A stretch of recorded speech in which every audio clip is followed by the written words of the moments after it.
ये हिंदू मुसलमान के नाम पर हमें और आपका भला कर पा रहे हैं, क्योंकि अभी कल ही दिल्ली में एक सरकार बनी और सरकार बनी तो मैंने एक मीडिया में एक मीडिया एंकर बोल रहा था, बोले अब मोदी जी का जो है दिल्ली में भी एंट्री हो गई है। जिस तरीके से काशी में आरती हो रही थी, अयोध्या में आरती हो रही थी, अब यमुना जी दिल्ली में आरती होना स्टार्ट हो गई। मेरी हंसी निकल गई इस बात पे कि मतलब हम लोगों ने अपना वोट दिया और वोट देने के बाद हमें हासिल क्या हुआ, आरती हासिल हुई।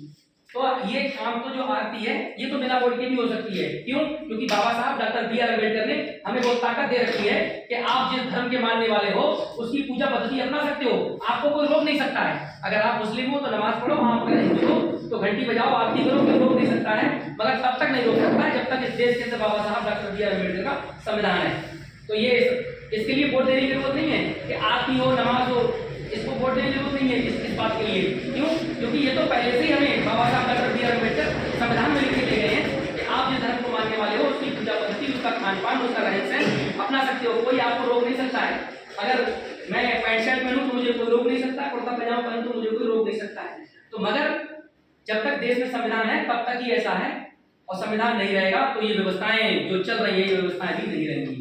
तो इसलिए इस संविधान को बचाने के लिए हमें इस देश के अंदर अगर कोई इकलौता नेता है, कोई इकलौता चेहरा इस देश के अंदर है जो संविधान बचाने के लिए पूरी ताकत के साथ लड़ाई लड़ रहा है, तो उस शख्सियत का नाम भाई एडवोकेट चंद्रशेखर आजाद है।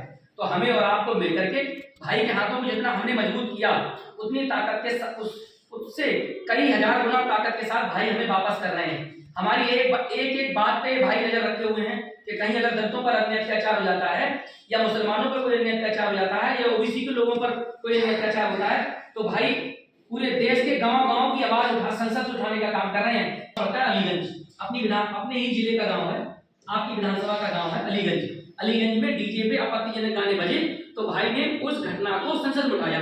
तो ये घटना चूंकि हमारे जिले की है, हमें पता थी, इसलिए हमारी समझ में डायरेक्ट आई कि भाई ने इस पे आवाज उठाई।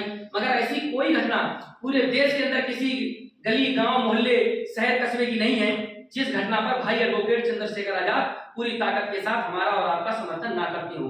तो इसलिए हमें भी जो ताकत हमने दी उसका कई गुना हमें वापस मिल रहा है, और हम जो ताकत आगे उनके लिए संघर्ष कर रहे हैं, जिस ताकत को हम लोग इकट्ठा करना चाहते हैं वो ताकत